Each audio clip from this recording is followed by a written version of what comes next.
High all government job aspirants, welcome to my YouTube channel gen studies for government jobs. তো এখন আমরা discuss করছি 7000 GK revision class number 31। এর আগে আমরা টোটাল 30টা রিভিশন ক্লাস করে নিয়েছি। এটা তোমার 1 থেকে 128 পর্যন্ত মক টেস্টের রিভিশন ক্লাস। এই 1 থেকে 128 পর্যন্ত মক টেস্টের ফুল প্লেলিস্ট এই ভিডিও ডিসক্রিপশন আছে, সেখান থেকে তোমরা আগের ক্লাসগুলো দেখে নিতে পারো এবং এই রিভিশন ক্লাসগুলোর প্লেলিস্ট রয়েছে, সেটাও ভিডিও ডেসক্রিপশনে পেয়ে যাবে, সেগুলো অবশ্যই দেখে নেবে। এইটা তোমাদের mainly WB SI, lady SI prelims 2021, WB constable prelims mains 2021, excise mains 2020 যেটা এখন হয়নি। এছাড়াও তোমাদের ডাব্লিউবিপির আরো কিছুগুলো রিক্রুটমেন্ট আউট হয়েছিল সেগুলো, তার সাথে তোমাদের ডাব্লিউবিসিএস প্রিলিমস আছে 2021-এর, কলকাতা পুলিশের রিক্রুটমেন্ট কিছুদিনের মধ্যে আউট হবে। তো এই সমস্ত এক্সামে এই প্রশ্নগুলো মোস্ট ইম্পর্টেন্ট। আমাদের main Telegram channel jobs academy প্রত্যেকে জয়েন করে নেবে, ভিডিও ডেসক্রিপশনে লিংক দেওয়া রয়েছে, সেখান থেকে তোমরা জয়েন করে নেবে। এছাড়া আমাদের ফেসবুক পেজ, ফেসবুক গ্রুপ রয়েছে, চাইলে জয়েন করে নিতে পারো। আর তোমাদের জন্য 1 থেকে 128 পর্যন্ত মক টেস্টে 7000 জিকে নোট পিডিএফ এই ভিডিও ডেসক্রিপশনে অ্যাভেলেবেল। যাদের যাদের দরকার অবশ্যই এই নোটটা পুরোটা তোমরা পরীক্ষা দিতে আগে কমপ্লিট করে যাবে, দেখবে অনেক প্রশ্ন তোমরা এখান থেকেই কমন পেয়ে যাচ্ছ। তো আমাদের প্রথম প্রশ্ন দেখো, এবং আজকে টোটাল যতগুলো প্রশ্ন আছে সবই তোমাদের হিস্ট্রি থেকে, কারণ হিস্ট্রি থেকে যারা এসআই এক্সাম দেবে তোমাদের 7-8টা প্রশ্ন থাকলে প্রত্যেকটা প্রশ্ন যেহেতু 2 মার্কস করে মানে 16 মার্কস, এবং যারা কনস্টেবল দেবে তোমাদেরও 7-8টা প্রশ্ন থাকলে একটা প্রশ্ন 1 মার্কস করে। তো এই মার্কসটা তোমাকে কিন্তু কোনো মতেই ছাড়লে হবে না, মানে 16তে তোমাকে 16ই পেতে হবে। ওকে, তো সেই লেভেলের পড়াশোনা আমরা করবো আজকে। সমস্ত প্রশ্ন মোস্ট ইম্পর্টেন্ট হিস্ট্রি প্রশ্ন আমরা ডিসকাস করবো, যেটা তোমাদের পরীক্ষায় দেখবে অনেক কমন পেয়ে যাবে। তো আমাদের প্রথম প্রশ্ন, বাহমনি রাজবংশের প্রতিষ্ঠাতাকে। হিস্ট্রিতে যতগুলো বংশ রয়েছে তাদের প্রতিষ্ঠাতা এবং শেষ রাজাকে, এটা অবশ্যই ভালোভাবে পড়বে। তো মনে রাখবে বাহমনি রাজবংশের প্রতিষ্ঠাতা হচ্ছেন আলাউদ্দিন হাসান বাহমান শাহ, তিনি হচ্ছেন বাহমনি রাজবংশের প্রতিষ্ঠাতা। এর সাথে মনে রাখবে বাহমনি সালতানাত দক্ষিণ ভারতের একটি প্রথম স্বাধীন মুসলিম রাজ্য ছিল। তুর্কি বংশোদ্ভূত সেনাপতি আলাউদ্দিন বাহমান শাহ দিল্লির সুলতান মোহাম্মদ বিন তুগলকের বিরুদ্ধে বিদ্রোহ করে এবং বাহমনি রাজবংশের প্রতিষ্ঠা করে। নেক্সট চলে আসি 2 নম্বর প্রশ্ন, ভারতে পর্তুগিজ শক্তির কেন্দ্র কোথায় ছিল? ভারতে পর্তুগিজ শক্তির কেন্দ্র কোথায় ছিল? তো এখানে মনে রাখবে এটার অ্যান্সার হচ্ছে গোয়া। গোয়া পর্তুগিজদের তোমাদের ক্যাপিটাল ছিল প্রায় 30-40 বছর ধরে, তো এটা অবশ্যই মনে রাখবে। সুফিবাদে ভারতে প্রবেশ করে কোন শতকে? সুফিবাদ বা সুফিজম ভারতে প্রবেশ করেছিল কোন শতকে? তো মনে রাখবে এটা তোমার অ্যান্সার হচ্ছে দ্বাদশ শতকে, এবং এর সাথে মনে রাখবে এটা ভারতে জনপ্রিয়তা লাভ করে কখন? ত্রয়োদশ শতকে। তো প্রশ্ন যদি আসে ভারতে প্রবেশ করেছিল কবে? দ্বাদশ শতকে। জনপ্রিয়তা লাভ করেছিল কবে? ত্রয়োদশ শতকে। তো দুটোই তোমাকে কিন্তু মনে রাখতে হবে। পরবর্তী প্রশ্ন দেখো, ইন্ডিকা গ্রন্থের প্রণেতাকে বা ইন্ডিকা গ্রন্থের রচয়িতাকে? তো এটা হিস্ট্রির মোস্ট ইম্পর্টেন্ট একটা প্রশ্ন, যেটা তোমাদের ডাব্লিউবিপির প্রিভিয়াস ইয়ারে এসছে, ডাব্লিউবিসিএস এর প্রিভিয়াস ইয়ারে এসছে, এনটিপিসির পরীক্ষায় প্রিভিয়াস ইয়ারে এসছে, এসএসসির পরীক্ষায় প্রিভিয়াস ইয়ারে এসছে। তো এটা অ্যান্সার হচ্ছে মেগাস্তিনিস, অপশন বি হচ্ছে এখানে এটার সঠিক অ্যান্সার। এবার দেখো, মেগাস্তিনিস ভারতে এসেছিলেন প্রথম বলছি চন্দ্রগুপ্ত মৌর্যের রাজত্বকালে। ওকে, এটা মনে রাখবো, অনেক সময় পরীক্ষা আসে যে মেগাস্তিনিস কার রাজত্বকালে ভারতে এসেছিলেন? তো চন্দ্রগুপ্ত মৌর্যের রাজত্বকালে মেগাস্তিনিস ভারতবর্ষে এসেছিলেন। জাহাঙ্গীরের সৌধ কোথায় অবস্থিত? সৌধ মনে হচ্ছে টোম যেটাকে বলা হয়, তো সেটা কোথায় অবস্থিত সেটা তোমার কাছে জানতে চাওয়া হয়েছে। তো মনে রাখবে জাহাঙ্গীর তার সৌধ এটা অবস্থিত হচ্ছে লাহোরে, অপশন সি হচ্ছে এখানে এটার সঠিক অ্যান্সার। এখানে একটু এক্সট্রা ডিটেলস মনে রাখবে, জাহাঙ্গীরের সমাধিসৌধ পাকিস্তানের পাঞ্জাব প্রদেশের রাজধানী লাহোরের সারদাহবাগে অবস্থিত। তো লাহোরে, তো এই প্রশ্নের অ্যান্সার আমরা পেয়ে গেলাম। লাহোরের কোথায়? লাহোরের হচ্ছে শাহদারা বাগ বলে একটি জায়গা রয়েছে, সেখানে এটা অবস্থিত। তিনি চতুর্থ মুঘল সম্রাট ছিলেন, এটা তোমরা জেনে রাখবে, এবং 1605 থেকে 1627 সাল পর্যন্ত মুঘল সাম্রাজ্য শাসন করেছিলেন। দিল্লির সুলতানির প্রতিষ্ঠাতাকে? দিল্লির সুলতানির প্রতিষ্ঠাতাকে? তো মনে রাখবে দিল্লির সুলতানি প্রতিষ্ঠাতা হচ্ছেন কুতুবউদ্দিন আইবক। এর সাথে মনে রাখবে কুতুবউদ্দিন আইবক উদারতা ও দয়ালুতার জন্য লাখ বাক্স নামে পরিচিত, এটা অনেকবার পরীক্ষাতে এসছে, তো তিনি লাখ বাক্স নামে পরিচিত। এর সাথে মনে রাখবে কুতুবউদ্দিন আইবক দিল্লিতে কোয়াতুল মসজিদ এবং আজমির, রাজস্থানের আজমিরে আড়াই দিন কা ঝোপড়া নির্মাণ করেন, এটাও তোমাদের অনেকবার পরীক্ষায় এসছে। এর সাথে মনে রাখবে তিনি কুতুব মিনারের নির্মাণ কার্য শুরু করেছিলেন। প্রশ্ন যদি আসে কুতুব মিনারের নির্মাণ কার্য কে শুরু করেছিলেন, কি অ্যান্সার করবে? কুতুবউদ্দিন আইবক। তাহলে এই এক্সট্রা ডিটেলস গুলো কিন্তু তোমাকে মনে রাখতে হবে। তক্ষশিলা বিখ্যাত ছিল কোন ক্ষেত্র হিসাবে? তো মনে রাখবে তক্ষশিলা এটি বিখ্যাত ছিল গান্ধার শিল্প ক্ষেত্র হিসাবে। অপশন বি হচ্ছে এখানে এটার সঠিক অ্যান্সার। আলেকজান্ডার পুরুর বিরুদ্ধে কোন নদীর তীরে যুদ্ধ করেছিলেন? আলেকজান্ডার তিনি পুরুর বিরুদ্ধে কোন নদীর তীরে যুদ্ধ হয়েছিল? মানে আলেকজান্ডার এবং পুরুর মধ্যে যে যুদ্ধটা হয়েছিল সেটা হয়েছিল ঝিলাম নদীর তীরে। অপশন বি হচ্ছে এটার অ্যান্সার। এর সাথে মনে রাখবে এটাকে হিদাপেসের যুদ্ধ নামেও পরিচিত, এবং হিদাপেসের যুদ্ধ কাদের মধ্যে হয়েছিল? আলেকজান্ডার দ্য গ্রেট এবং কিং পোরসের মধ্যে হয়েছিল। কখন হয়েছিল? 326 বিসিই, মানে খ্রিস্টপূর্বাব্দে। 326 খ্রিস্টপূর্বাব্দে আলেকজান্ডার এবং পুরুর মধ্যে এই যুদ্ধটা হয়েছিল। এর সাথে মনে রাখবে এটি ভারতীয় উপমহাদেশে আধুনিক পাঞ্জাব, পাকিস্তান যেটা রয়েছে বর্তমানে, পাঞ্জাব অঞ্চলে, তখন ভারত যেহেতু বিভক্ত ছিল না, তো আধুনিক ভারতীয় উপমহাদেশের পাঞ্জাব অঞ্চলে ঝিলাম নদীর তীরে, ওকে, এবং প্রাচীনকালে গ্রিকদের কাছে এটা হিদাপিস নামে পরিচিত ছিল। এটি সংঘটিত হয়েছিল, এই যুদ্ধটি হয়েছিল, এবং এই যুদ্ধের ফলে গ্রিকের বিজয় এবং পুরুর সমর্পণ হয়েছিল, মানে আলেকজান্ডার জিতেছিল এবং পুরু হেরে গেছিল। তো এটাও মনে রাখবে। কোন শাসক বুদ্ধ এবং মহাবীরের সমসাময়িক ছিলেন? এই প্রশ্নটা প্রায় তোমরা পরীক্ষায় দেখতে পাচ্ছ, রিসেন্টলি এসেছে। তো মনে রাখবে এই প্রশ্নটির অ্যান্সার হচ্ছে বিম্বিসার। এটা তোমাদের ডাব্লিউবিসিএস পরীক্ষায় এসছে, মিসলেনিয়াস পরীক্ষায় এসছে, রেলের পরীক্ষায় এসছে, তোমাদের ডাব্লিউবিপির প্রিভিয়াস ইয়ারও যত সম্ভব এই রিলেটেডই প্রশ্ন এসেছিল। তো এখানে মনে রাখবে বিম্বিসার তিনি শ্রমিক নামে পরিচিত, এটা অনেকবার তোমাদের পরীক্ষায় চলে আসে। তার সাথে মনে রাখবে বিম্বিসারের আমলে মহাবীর ও গৌতম বুদ্ধ মগধে নিজ নিজ ধর্মমত প্রচার করেছিলেন। সিন্ধু সভ্যতায় কোনটি একটি বড় বন্দর ছিল? তো ডকইয়ার্ড বা বন্দর ছিল কোনটি এগুলোর মধ্যে? সিন্ধু সভ্যতায় কোনটি একটি বড় বন্দর? সেটা আমরা প্রত্যেকে জানি লোথাল হচ্ছে সিন্ধু সভ্যতায় একটি বড় বন্দর। অপশন এ হচ্ছে এটার অ্যান্সার। এবং এর সাথে মনে রাখবে এই লোথাল এটি ভোগাবা নদীর তীরে অবস্থিত। এটা অনেক সময় তোমাদের পরীক্ষায় চলে আসতে পারে যে লোথাল এটা কোন নদীর তীরে অবস্থিত? ভোগাবা নদীর তীরে, এবং ভোগাবা এটা হচ্ছে সবরমতীর একটি শাখা নদী। এটি বর্তমানে গুজরাট রাজ্যের ভাল প্রদেশ বা ভাল রিজিয়ন নামক এলাকায় অবস্থিত। তো যদি প্রশ্ন আসে যে লোথাল বর্তমানে কোথায় রয়েছে, তো এটা রয়েছে আমাদের ভারতবর্ষের গুজরাটের রাজ্যের ভাল রিজিয়নের মধ্যে। নেক্সট চলে আসি, চন্দ্রগুপ্ত মৌর্যের পর কে সিংহাসনে বসেন? তো চন্দ্রগুপ্ত মৌর্য মানে হচ্ছে মৌর্য বংশের কথা বলা রয়েছে, ওকে। তো এই চন্দ্রগুপ্ত মৌর্যের পর সিংহাসনে কে বসেন? তো তারপরে সিংহাসনে বসেছিলেন বিন্দুসার। দেখো অনেকজনা বিন্দুসার এবং বিম্বিসার দুটোর মধ্যে গোলমাল করে ফেলে। তো বিম্বিসার ছিল হজ্জাঙ্ক বংশের রাজা এবং বিন্দুসার ছিল মৌর্য বংশের রাজা, এবং চন্দ্রগুপ্তের মৌর্যের পর বিন্দুসার রাজা হয়, বিন্দুসারের পর রাজা হয় সম্রাট অশোক। তো এটাও মনে রাখবে। এবং জৈন সাহিত্যে বিন্দুসারকে সিমহাসেন বলেও অভিহিত করা হয়েছে। তো এটা অবশ্যই মনে রাখবে, পরীক্ষায় আসতে পারে। সিমহাসেন নামে কে পরিচিত? তো বিন্দুসার। এখানে মনে রাখবে বিন্দুসার তিনি অমিতঘাত হিসেবেও পরিচিত। তাহলে এই সিমহাসেন এবং অমিতঘাত এই দুটো নামে পরিচিত হচ্ছে কে? বিন্দুসার। তো এটা অনেকবার পরীক্ষায় এসছে, তোমাদের আমি এখানে এক্সট্রা ডিটেলসে করিয়ে দিলাম। দক্ষিণ ভারতে সমুদ্রগুপ্তের নীতিকে কি ছিল? দক্ষিণ ভারতে সমুদ্রগুপ্তের নীতি কি ছিল? তো দক্ষিণ ভারতে সমুদ্রগুপ্তের নীতি ছিল ধর্ম বিজয়। অপশন বি হচ্ছে এটার অ্যান্সার। এবং তার সাথে মনে রাখবে উত্তর ভারতে সমুদ্রগুপ্তের নীতি ছিল দিগ্বিজয়। শশাঙ্ক কোন রাজবংশের রাজা ছিলেন? শশাঙ্ক কোন রাজবংশের রাজা ছিলেন? তো শশাঙ্ক তিনি ছিলেন গৌড় রাজবংশের রাজা। অপশন সি হচ্ছে এখানে এটার সঠিক অ্যান্সার। কাদম্বরী গ্রন্থের রচয়িতা কে? কাদম্বরী গ্রন্থের রচয়িতা কে? তো এই হিস্ট্রি বুকস এন্ড অথার্স তোমাদের আমি ক্লাস করানো আছে, ভিডিও ডেসক্রিপশনে দেখবে প্লেলিস্ট দেওয়া থাকবে, অথবা আমি টেলিগ্রামও একবার প্লেলিস্টটা শেয়ার করে দেবো, তো সেগুলো অবশ্যই পড়ে রাখবে। তো কাদম্বরী গ্রন্থের রচয়িতা হচ্ছে বাণভট্ট। অপশন ডি হচ্ছে এটার সঠিক অ্যান্সার। এর সাথে মনে রাখবে হর্ষচরিত এবং কাদম্বরী এই দুটো গ্রন্থেরই রচয়িতা হচ্ছেন বাণভট্ট। রাজতরঙ্গিনী তার রচয়িতা হচ্ছেন কলহন। দেখো অপশন বি তে যেটা রয়েছে। তার সাথে মনে রাখবে উত্তর রামচরিত এটার তোমার রচয়িতা হচ্ছেন ভবভূতি, ওকে। এবং তার সাথে সবাই লাস্টে ধর্ম কেন্দ্র বিজয় এই গ্রন্থের রচয়িতা হচ্ছে হেমচন্দ্র, ওকে। অপশন এ তে দেখো হেমচন্দ্র রয়েছে। তাহলে এই চারটে ডিটেলস কিন্তু তোমাকে মনে রাখতে হবে। কার রাজত্বকালে জাপ্তি ভূমি ব্যবস্থা প্রচলন হয়?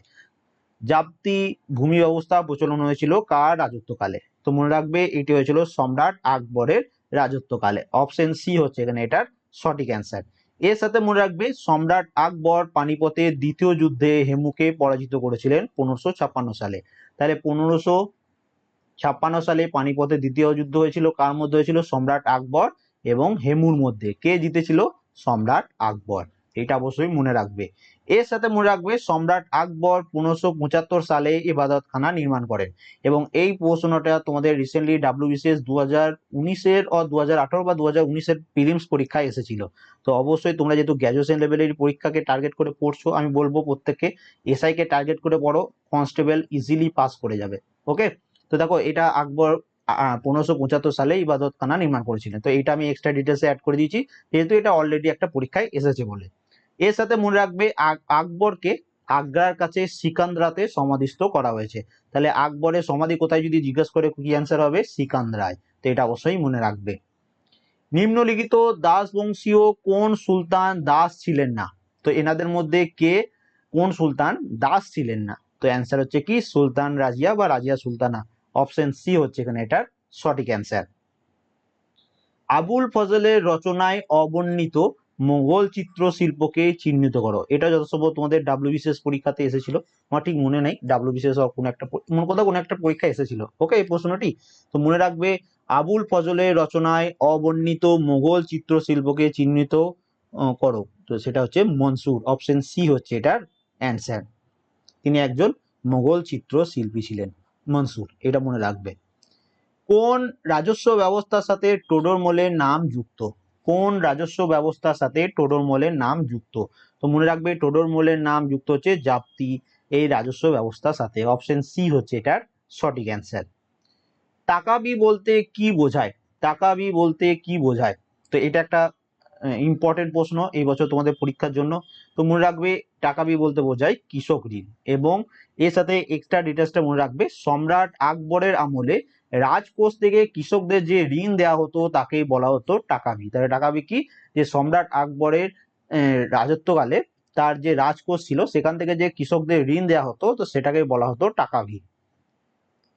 মুঘল সাম্রাজ্যের সরকারি ভাষা কি, মানে অফিসিয়াল ল্যাঙ্গুয়েজ কি? প্রত্যেকে অ্যান্সার করো। অফিসিয়াল ল্যাঙ্গুয়েজ মুঘল সাম্রাজ্যের, তো এখানে এটা অ্যান্সার হচ্ছে ফার্সি। অপশন বি হচ্ছে এখানে এটা সঠিক অ্যান্সার। নিম্নলিখিত কোন ব্যক্তি দিন ই ইলাইর একজন সদস্য হয়েছিলেন? এটা তোমাদের ডাব্লিউবিপি লেডি কনস্টেবল 2018-তে যে পরীক্ষাটা হয়েছিল সেখানে এসেছিল, প্রিলিমস বা মেন্স দুটোর মধ্যে একটাতে এসেছিল। ওকে, দেখবে তোমাদের হিস্ট্রির পুরো ডাব্লিউবিপির হিস্ট্রির পুরো আমি প্রিভিয়াস ইয়ার টেলিগ্রামে দিয়ে দিয়েছিলাম, সেটা আই হোপ তোমরা পড়েছো। 2005 সাল থেকে 20 সাল পর্যন্ত যতগুলো হিস্ট্রি প্রিভিয়াস ইয়ার ছিল, তো সেখানে দেখবে এই প্রশ্নটি আছে। এখানে এটা অ্যান্সার হচ্ছে রাজা বীরবল। অপশন ডি হচ্ছে এটার অ্যান্সার, যে তিনি দিন-ই ইলাহির একজন সদস্য হয়েছিলেন। এবার দেখো এখানে একটু এক্সট্রা ডিটেলস মনে রাখবে। দিন-ই ইলাহি প্রবর্তন করেছিলেন মুঘল সম্রাট আকবর। এটি একেশ্বরবাদ ভিত্তিক, এই দিন-ই ইলাহি এটা। এর সাথে মনে রাখবে সম্রাট আকবরের সময় দিন-ই ইলাহিতে প্রথম শিষ্যরা ছিলেন বীরবল, যুবরাজ সেলিম এবং আবুল ফজল ইবন মুবারক। তো এনারা সবাই ছিলেন এই দিন-ই ইলাহির প্রথম শিষ্য। বিজয়নগর সাম্রাজ্যের ধ্বংসাবশেষ কোথায় দেখতে পাওয়া যায়? রিসেন্টলি তোমাদের লাস্ট এনটিপিসি পরীক্ষাতে এই প্রশ্নটি এসেছিল। তো যারা গ্রুপ ডির জন্য প্রিপারেশন নিচ্ছ, রেলওয়ে গ্রুপ ডি, তোমাদের যে জেনারেল অ্যাওয়ারনেস যে পোর্শনটা আছে সেখান থেকে দেখবে এই প্রশ্নগুলো অনেক রিপিট হবে, তো এগুলো সবাই পড়ে নেবে। তো বিজয়নগর সাম্রাজ্যের ধ্বংসাবশেষ দেখতে পাওয়া যায় হাম্পি শহরে। অপশন সি হচ্ছে এখানে এটার সঠিক অ্যান্সার। দাক্ষিণাত্যের প্রথম মুসলিম আক্রমণ কার রাজত্বকালে ঘটেছিল? দাক্ষিণাত্যে প্রথম মুসলিম আক্রমণ কার রাজত্বকালে হয়েছিল? এটা তোমাদের ডাব্লিউবিসিএস 2016-র প্রশ্ন।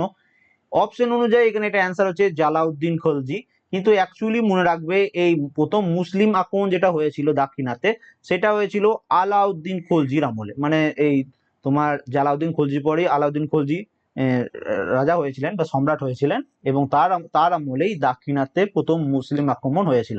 কিন্তু যেহেতু তোমাদের পরীক্ষায় আলাউদ্দিন নেই, সেই জন্য জালাউদ্দিন রয়েছে, তো এটাই তোমরা এখন অ্যান্সার হিসাবে পড়বে। এবার পরীক্ষায় তোমাদের যেটা থাকবে সেটা তুমি তোমার মতো করে অ্যান্সার করবে। খ্রিস্টীয় অষ্টম থেকে দশম শতকে উত্তর ভারতে যে ত্রিশক্তি প্রতিদ্বন্দ্বিতা ঘটেছিল তাতে অংশগ্রহণকারী শক্তিগুলো হলো কারা ছিল? মানে কোন তিনটি রাজ্য এই তিন শক্তি প্রতিদ্বন্দ্বিতায় মানে তাদের তিনজনের মধ্যে যুদ্ধটা হয়েছিল। তো এখানে মনে রাখবে, এখানে এটা অ্যান্সার হচ্ছে পাল, প্রতিহার এবং রাষ্ট্রকূট। অপশন বি হচ্ছে এটার অ্যান্সার।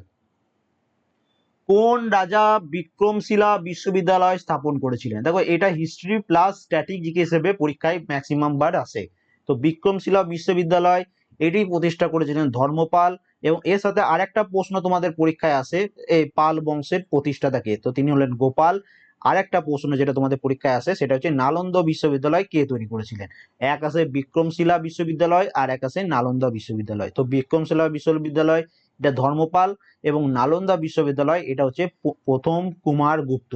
ওকে, তিনি গুপ্ত বংশের রাজা ছিলেন, এটাও মনে রাখবে। নেক্সট চলে আসি পরবর্তী প্রশ্ন, কোন গ্রন্থখানি, সরি এখানে একটু স্পেলিং মিস্টেক হয়েছে, বলবন হবে। কোন গ্রন্থখানি বলবনের সময়কাল সম্পর্কে বিবরণ প্রদান করে? কোন গ্রন্থখানি বলবনের সময়কাল সম্পর্কে বিবরণ প্রদান করে? তো এখানে মনে রাখবে তারিক ই ফিরোজ শাহী। অপশন সি হচ্ছে এটার অ্যান্সার। এবার আমরা এখানে একটু এক্সট্রা ডিটেলস পড়বো, যে জিয়াউদ্দিন বারুনি তিনি ছিলেন সুলতান মোহাম্মদ বিন তুগলক ও ফিরোজ শাহ তুগলকের সময় দিল্লির সালতানাতের একজন মুসলিম ইতিহাসবিদ ও রাজনৈতিক চিন্তাবিদ। তার রচিত তারিক ই ফিরোজ শাহী বইয়ের জন্য তিনি অধিক পরিচিত। তাহলে তারিক ই ফিরোজ শাহী এই যে বইটি রয়েছে এটা রচয়িতাকে জিয়াউদ্দিন বারুনি। এটা 1 নম্বর তোমাদের পরীক্ষায় আসার মতো প্রশ্ন। এর সাথে মনে রাখবে এটি মধ্যযুগে ভারতের অন্যতম প্রধান ঐতিহাসিক কর্ম, এই তারিখ ই ফিরোজ শাহী। এতে গিয়াসউদ্দিন বলবনের সময় থেকে ফিরোজ শাহ তুগলকের শাসনের প্রথম 6 বছরের উল্লেখ রয়েছে। তাহলে এখানে তোমার প্রশ্ন এসেছিল যে কোন গ্রন্থ থেকে বলবনের সময়কাল সম্পর্কে বিবরণ পাওয়া যায়। তো এই তারিখ ই ফিরোজ শাহী থেকে গিয়াসউদ্দিন বলবনের সময় থেকে পরে ফিরোজ শাহ তুগলকের শাসনের প্রায় প্রথম 6 বছর উল্লেখ পাওয়া গেছে। এর সাথে মনে রাখবে তার লেখা আরেকটি বই হলো ফতোয়াই জাহানদারি, যাতে দক্ষিণ এশিয়ায় মুসলিমদের সামাজিক শ্রেণীর উল্লেখ রয়েছে। এখানে স্পেলিং মিস্টেক হয়েছে, উল্লেখ রয়েছে। তো এই এক্সট্রা ডিটেলস গুলো তোমাদের মনে রাখতে হবে। ভারতের সর্বাপেক্ষা প্রসিদ্ধ ইন্দ্র গ্রিক শাসক কে ছিলেন? ভারতের সর্বাপেক্ষা প্রসিদ্ধ ইন্দো গ্রিক শাসক ছিলেন মিনান্দার। অপশন সি হচ্ছে এটার অ্যান্সার। এবং এই দেখো এই ইন্দ্র গ্রিক থেকে আরেকটা প্রশ্ন যেটা তোমাদের পরীক্ষায় আসে সেটা হচ্ছে ইন্দ্র গ্রিক রাজাদের আমলে ভারতে প্রথম স্বর্ণ মুদ্রা প্রচলন হয়েছিল, এবং প্রশ্ন আসে ভারতে প্রথম স্বর্ণ মুদ্রা কারা চালু করেছিলেন? তো ইন্দ্র গ্রিক রাজারা, এটাও তোমরা মনে রাখবে।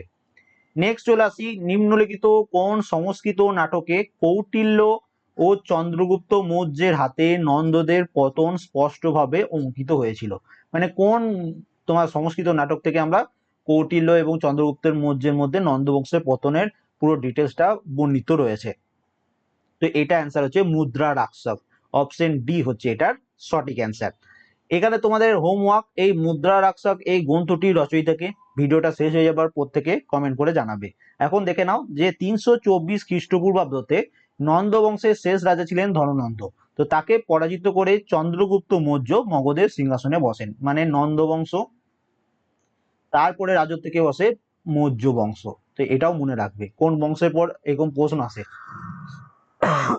যে কোন বংশের পর কোন বংশ আসে। তো নন্দ বংশ, তারপরে মৌর্য বংশ এসেছিল। ওকে, তো নন্দ বংশের শেষ রাজা ছিলেন ধননন্দ, তাকে পরাজিত করেছিলেন চন্দ্রগুপ্ত মৌর্য, এবং তিনি তোমাদের মগধের সিংহাসনে আরোহণ করেছিলেন। এবং এটাতে চন্দ্রগুপ্ত মৌর্যকে সহায়তা করেছিলেন কে? চাণক্য। চাণক্য আরেকটি নামে পরিচিত কৌটিল্য বা বিষ্ণুগুপ্ত। তো এটাও তোমাদের পরীক্ষায় এসেছে। ভারতীয় প্রত্নতত্ত্বের জনক কাকে বলা হয়? ভারতীয় প্রত্নতত্ত্বের জনক কাকে বলা হয়? এখানে এটা অ্যান্সার হচ্ছে আলেকজান্ডার কানিংহামকে। অপশন এ হচ্ছে এখানে এটা অ্যান্সার। হরপ্পার কোন অঞ্চল ধান চাষের সঙ্গে যুক্ত? হরপ্পা সভ্যতার কোন অঞ্চল ধান চাষের সঙ্গে যুক্ত? তো এখানে মনে রাখবে লোথাল। অপশন বি হচ্ছে এটার অ্যান্সার। এখানে মনে রাখবে সিন্ধু বা হরপ্পা সভ্যতার উল্লেখযোগ্য প্রত্নতাত্ত্বিক ক্ষেত্রগুলি হচ্ছে হরপ্পা, মহেঞ্জোদারো, কালীবঙ্গা, লোথাল ইত্যাদি। মানে আরো আছে, তার মধ্যে এগুলো মেন মেন।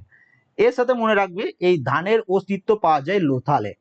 লোথাল কোথায় অবস্থিত? গুজরাট। তার সাথে রংপুরেও তোমার ধানের চাষ সম্পর্কে জানতে পারা যায়, সেটা কোথায় অবস্থিত? সেটাও কিন্তু গুজরাটেই অবস্থিত। বৃহৎ স্নানাগার এটা পাওয়া গেছে মহেঞ্জোদারোতে, এবং মহেঞ্জোদারো কথার অর্থ হলো মাউন্ট অফ ডেড, বা যেটাকে আমরা বাংলায় বলি মৃতের স্তূপ।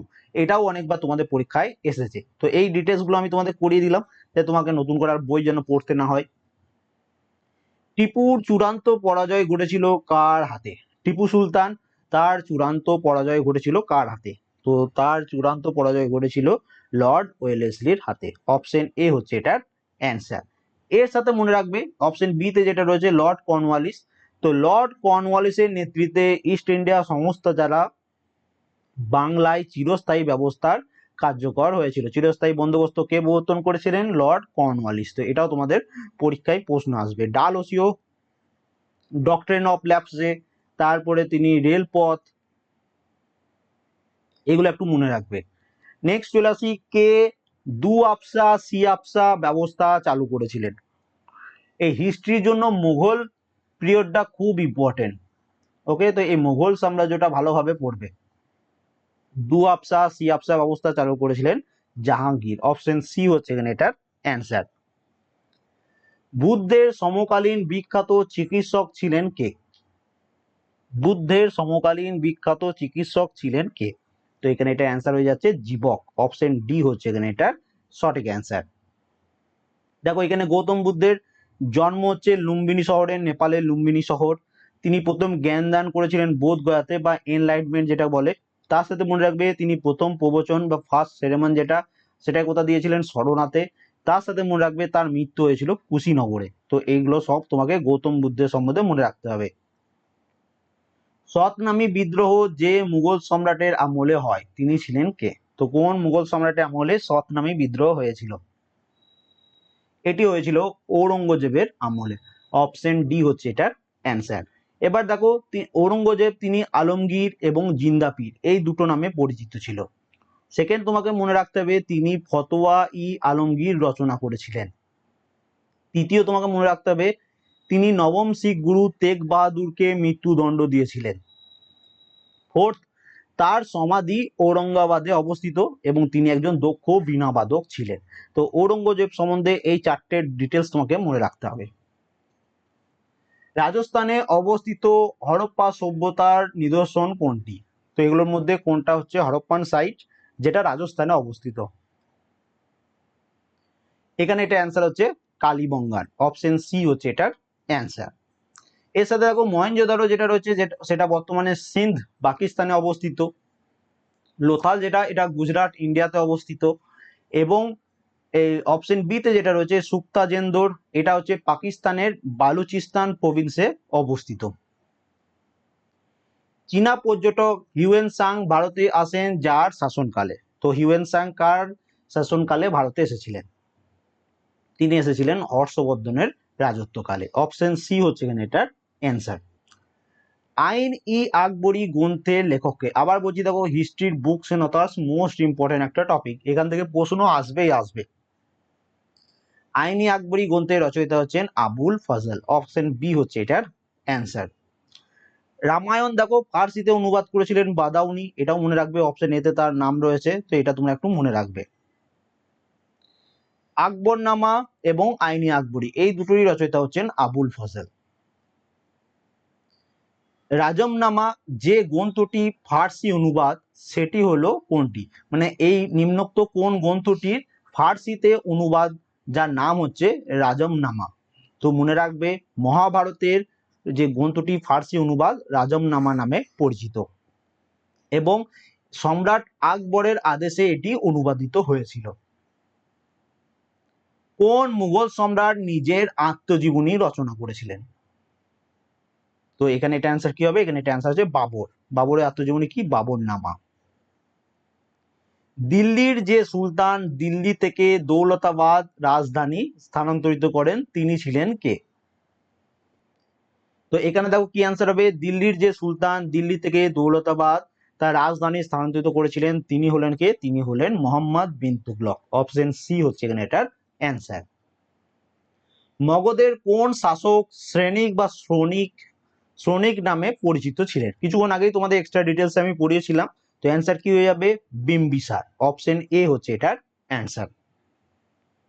সুল ই কুল এই নীতি প্রবর্তন করেন কে? সুল ই কুল নীতি প্রবর্তন করে কে? তো এই নীতি প্রবর্তন করেছিলেন সম্রাট আকবর। অপশন এ হচ্ছে এখানে এটার সঠিক অ্যান্সার। মুঘল সম্রাট ঔরঙ্গজেবকে শিখ গুরুকে মৃত্যুদণ্ড দেন তিনি ছিলেন কে? তো ঔরঙ্গজেব কোন শিখ গুরুকে মৃত্যুদণ্ড দিয়েছিলেন? এটাও কিছুক্ষণ আগে আমি তোমাকে এক্সট্রা ডিটেলসে পড়ালাম। অ্যান্সার কি হয়ে যাবে? তেগ বাহাদুর। অপশন এ হচ্ছে এখানে এটার সঠিক অ্যান্সার। কোন ঐতিহাসিক মুঘল ইতিহাসের উপর তার গবেষণার জন্য বিখ্যাত? তো মনে রাখবে মুঘল ইতিহাসের উপর তার গবেষণার জন্য বিখ্যাত হচ্ছেন যদুনাথ সরকার। অপশন বি হচ্ছে এটার অ্যান্সার। মৌর্য শাসক যিনি তার আদেশ লিপিগুলিতে প্রিয়দর্শী নাম ব্যবহৃত করতেন বা তিনি দেবনাম প্রিয়দর্শী নামে পরিচিত, তিনি হলেন কে? তিনি দেবনাম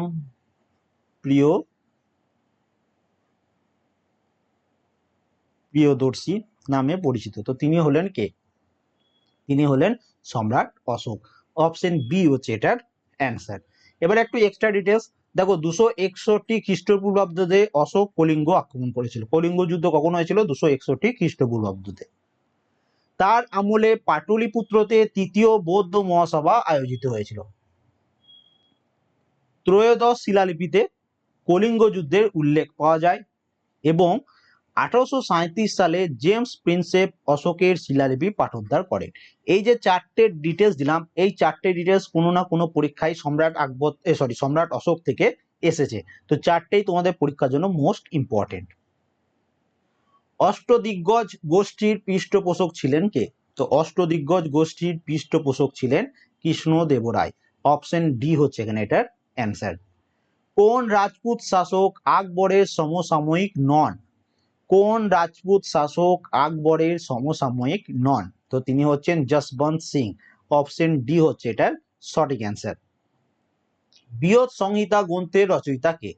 তো মনে রাখবে বৃহৎ সংহিতা গ্রন্থের রচয়িতা হচ্ছেন বরাহমিহির। অপশন বি হচ্ছে এটার সঠিক অ্যান্সার। কোন গুপ্ত শাসক হুন আক্রমণ প্রতিহত করেছিলেন? এটা একদম স্টার মার্ক, তোমাদের পরীক্ষায় এসছে সব পরীক্ষাতে। এখানে এটা অ্যান্সার হচ্ছে স্কন্দগুপ্ত। অপশন সি হচ্ছে এখানে এটা অ্যান্সার। এর সাথে মনে রাখবে সমুদ্রগুপ্তের কথা হরিসিনের রচিত প্রয়াগ প্রশস্তি বা এলাহাবাদ প্রশস্তিতে বর্ণিত। ওকে, তার সাথে মনে রাখবে ঐতিহাসিক ভি.এস. স্মিথ সমুদ্রগুপ্তকে ভারতে নেপোলিয়ান বলেছেন। এই ডিটেলসগুলো সমুদ্রগুপ্ত থেকে বারবার পরীক্ষায় আসে, তাই এটা করিয়ে দিলাম। এবং স্কন্দগুপ্ত তিনি কি করেছিলেন? হুন আক্রমণ প্রতিহত করেছিলেন। কিতাব উল হিন্দ কার রচনা বা কিতাব উল হিন্দ গ্রন্থের রচয়িতা কে? তো এই গ্রন্থের রচয়িতা হচ্ছেন আল বেরুনি। অপশন বি হচ্ছে এটার সঠিক অ্যান্সার। গ্রিক লেখকদের রচনায় কাকে সান্দ্রকোট্টস বলা হয়? এটা একদম স্টার মার্ক প্রশ্ন। এই নিকনেম থেকে প্রচুর পরিমাণ প্রশ্ন তোমাদের পরীক্ষায় আসে। তো মনে রাখবে চন্দ্রগুপ্ত মৌর্য তিনি সান্দ্রকোট্টস উপাধি ধারণ করেছিলেন। অপশন সি হচ্ছে এখানে এটার সঠিক অ্যান্সার। কে চন্দ্রগুপ্ত মৌর্যের সময় ভারতে আসেন? একদম ডবল স্টার। তো চন্দ্রগুপ্ত মৌর্যের সময় ভারতে এসেছিলেন মেগাস্থিনিস, ফাইয়েন এসেছিলেন দ্বিতীয় চন্দ্রগুপ্তের আমলে, হিউয়েন সাং এসেছিলেন হর্ষবর্ধনের আমলে। নিম্নলিখিত হরপ্পা প্রত্নস্থলগুলির মধ্যে কোনটি গুজরাটে অবস্থিত নয়? এগুলোর মধ্যে কোনটা গুজরাটে অবস্থিত নয়? তো মনে রাখবে এখানে এটা অ্যান্সার হচ্ছে বানওয়ালি। অপশন ডি হচ্ছে এটার অ্যান্সার। বানওয়ালি কোথায় অবস্থিত? এটা হচ্ছে হরিয়ানাতে অবস্থিত। এটা বাদে সুরকোটাটা, ধোলাভিরা, লোথাল এগুলো সব কোথায় অবস্থিত হচ্ছে? সব গুজরাটে। তো এগুলো একটু মনে রাখবে। বুদ্ধচরিত গ্রন্থের রচয়িতা কে? তো বুদ্ধচরিত এই গ্রন্থটির রচয়িতা হচ্ছেন অশ্ব ঘোষ। অপশন বি হচ্ছে এখানে এটার সঠিক অ্যান্সার। এবং দেখো অষ্টাধ্যায়ী এই গ্রন্থটির রচয়িতা হচ্ছেন কে? পাণিনি। এটাও তোমাদের পরীক্ষায় এসছে, তো এটাও মনে রাখবে। খালসা প্রথাপ কে প্রবর্তন করেছিলেন? তো আমরা প্রত্যেকে জানি তোমাদের ডাব্লিউবিপি প্রিভিয়াস ইয়ার প্রশ্ন, এটা খালসা প্রথা প্রবর্তন করেছিলেন Guru Gobind Singh. WBCS plus WBP previous year প্রশ্ন দুটো পরীক্ষাতেই প্রশ্নটি এসছে। তো গুরু গোবিন্দ সিং। অপশন সি হচ্ছে এখানে এটার সঠিক অ্যান্সার। তো আজকে টোটাল এতগুলোই প্রশ্ন ছিল। ভিডিও ভালো লাগলে লাইক করে দাও, চ্যানেলে নতুন হয়ে থাকলে সাবস্ক্রাইব করে নাও, ভিডিওটা অবশ্যই বন্ধুর সাথে শেয়ার করে দাও। এবং যাদের কাছে এখনো পর্যন্ত ভালো নোট নেই, তোমরা এই 7000 জিকে নোটটা নিয়ে নিতে পারো। এখানে 1 থেকে 128 পর্যন্ত মক টেস্টের 7000 জিকে রয়েছে। তোমাদের পরীক্ষার জন্য মোস্ট ইম্পর্টেন্ট। পরীক্ষা দিতে যাওয়ার আগে মিনিমাম 3 থেকে 4 বার এগুলো রিভিশন করে নেবে, খুব ভালোভাবে প্রিপারেশন নিয়ে নেবে, তাহলেই দেখবে জিকে পোর্শনটা পুরো তোমার কমপ্লিট হয়ে গেছে। And thank you for watching.